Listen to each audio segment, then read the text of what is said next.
5 protections solaires que j'adore pour le printemps et l'été. C'est parti.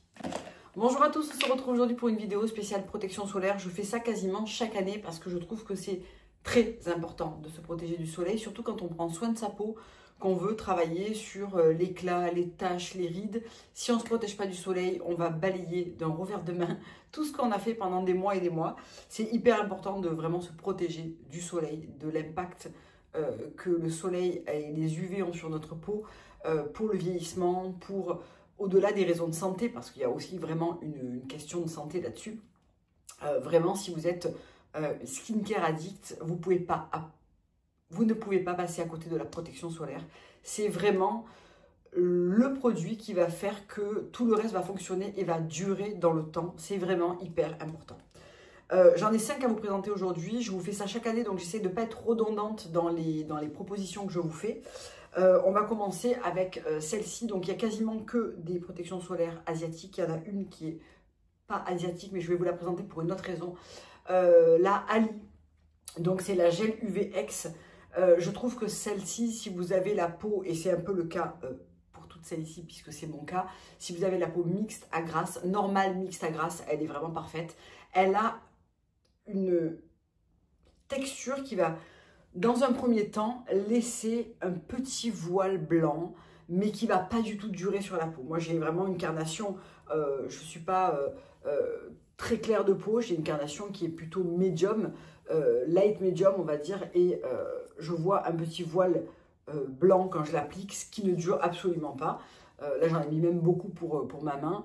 Vous voyez, ça ne fait pas vraiment un white cast, enfin un voile blanc qui va persister, mais on voit un petit, moi j'en mets vraiment beaucoup en plus, on voit un petit effet blanc qui dure quelques secondes, rien de dérangeant. Par contre, je trouve que celle-ci, on a la sensation, parce qu'elle est plus épaisse et moins fluide, qu'on est très bien protégé.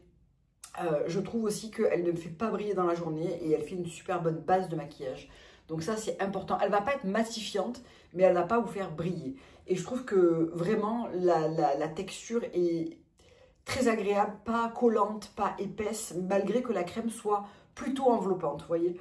C'est un SPF 50 plus et c'est un PA 4 plus. Donc c'est celle-ci. Ensuite, chez Randlab, j'adore vraiment cette combinaison de 2 produits dans la gamme Birch Juice, donc dans la gamme jus de bouleau. Je trouve que celle-ci est vraiment super bien. La crème est plutôt du côté hydratant, mais très fluide. Vous voyez, c'est presque un gel crème qui va très très vite fondre dans la peau pour ne laisser vraiment aucune sensation de lourdeur, aucun voile blanc même à l'application. Elle va rester très légère. Elle va être un petit peu plus hydratante que celle-ci, je trouve.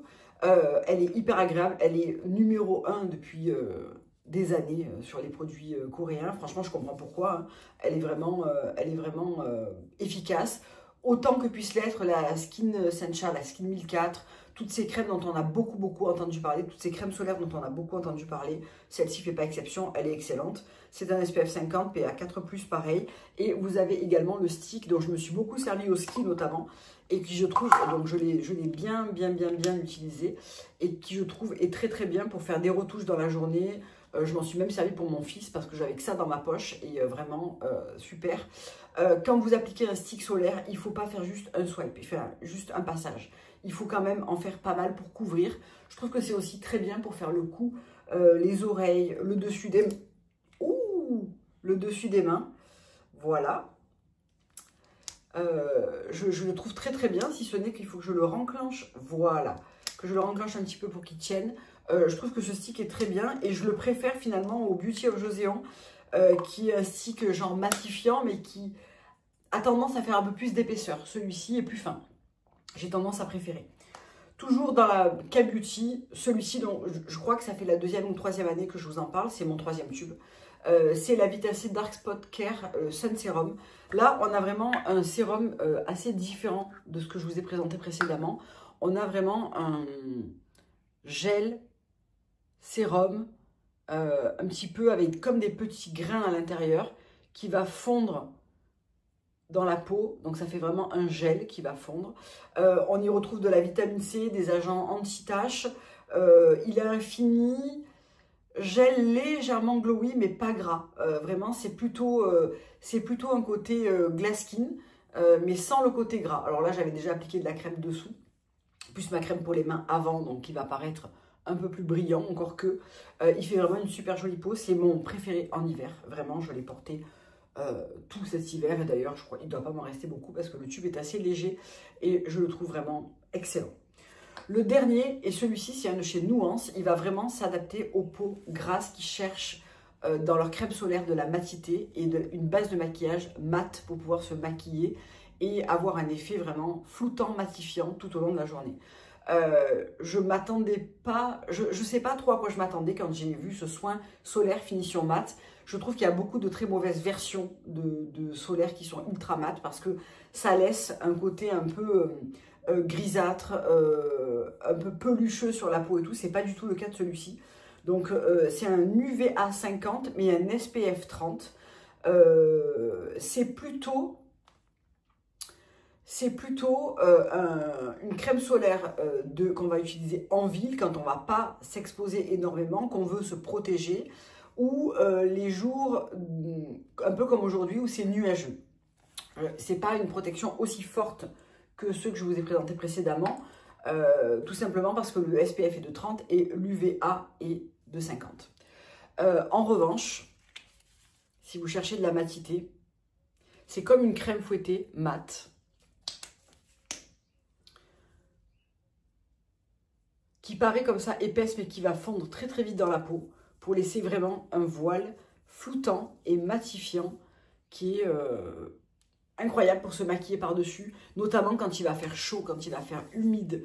Pour moi, je sais que pour les vacances en Espagne et tout, même si le rayonnement est fort, je sais que je vais l'utiliser en base et par-dessus soit un spray, soit un stick, mais je vais l'utiliser en base parce qu'il va me permettre de rester mat une grande partie de la journée parce que dans ces climats chauds et humides, je brille très très facilement. On a vraiment un côté qui devient poudré et qui ne laisse aucune trace et qui ne va absolument pas pelucher, même si je frotte, il ne va pas pelucher quand on va se maquiller par-dessus ou quand on va multiplier les couches. Et ça, je trouve ça absolument parfait. Celui-ci, je l'ai reçu de la part de la marque. Je n'avais pas nécessité de vous en parler, je n'avais pas une obligation de vous en parler. Pour autant, je trouve qu'il vaut vraiment le détour parce qu'il y a assez peu sur le marché de solaire qui soit vraiment matifiant. J'en avais acheté un de chez Supergoop que j'utilisais vraiment par-dessus ma crème solaire pour matifier ma crème solaire, mais pas du tout en lieu et place de ma crème solaire. Parce que dès qu'on en appliquait beaucoup, il était beaucoup trop siliconé, beaucoup trop, il peluchait, enfin vraiment, il matifiait oui, mais en toute petite quantité, et du coup ça ne protège pas assez, quoi. Je vous rappelle que pour avoir une bonne protection tout au long de la journée, enfin, le bon montant de crème solaire, c'est ça, d'accord, pour le visage et pour le cou. Donc, si vous en mettez 2 petits pois sur tout votre visage et votre cou, ce n'est pas suffisant. Hein, c'est ça la bonne quantité. Le bon repère, c'est 2 traits sur vos doigts, 2 traits un peu généreux. Si vous n'appliquez pas ça, vous n'en appliquez pas assez. Ce qui fait que quand on a la peau mixte à grasse, c'est assez, on se retrouve assez rapidement avec l'excédent de produit qui va faire qu'on va briller, quoi. Je ne vais pas gâcher le produit, hein. Je vais l'appliquer sur mes avant-bras. Voilà, il faut appliquer la bonne quantité et ensuite réussir à trouver le bon produit pour se maquiller par-dessus. Je pense que c'est aussi pour ça que beaucoup de gens finalement ont un peu la flemmasse d'utiliser de la protection solaire chaque jour parce qu'ils trouvent que ça vient déranger leur maquillage, ça vient rajouter une étape, Alors les peaux sèches seront ravies de rajouter une crème solaire, mais les peaux mixtes à grasse en général sont plus hésitantes, donc dirigez-vous vers des produits qui sont plus légers ou qui sont carrément matifiants. Je pense qu'on a fait le tour des 5 produits solaires dont j'avais envie de vous parler aujourd'hui, qui sont mes préférés du moment et que je vais utiliser jusqu'à la fin de l'année. Je vous fais des gros bisous, je vous dis à très bientôt pour une prochaine vidéo. Bye!